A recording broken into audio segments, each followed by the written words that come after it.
Adam here from Solar and Sat. We'll just take a run through Cheryl and Kevin's Sunland Caravan.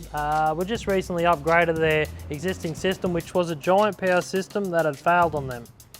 We've just put an Enderdrive system in it earlier today, and we'll just take a run through it.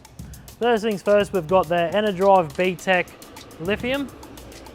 We've got the E-Power 2000 watt inverter with the AC transfer switch, the 40 amp E-Power 240 volt charger, and the Victron MPPT 100-30 solar regulator. The system is more than capable to run a microwave or a kettle or a toaster. The 200 amp hour smart B-Tech Lithium and the 2000 watt inverter is a great coupled system and suits our needs perfectly. If you're interested in a system like this or a simple upgrade, come and see us at Solar and Sat, Enterprise Street, Bundaberg.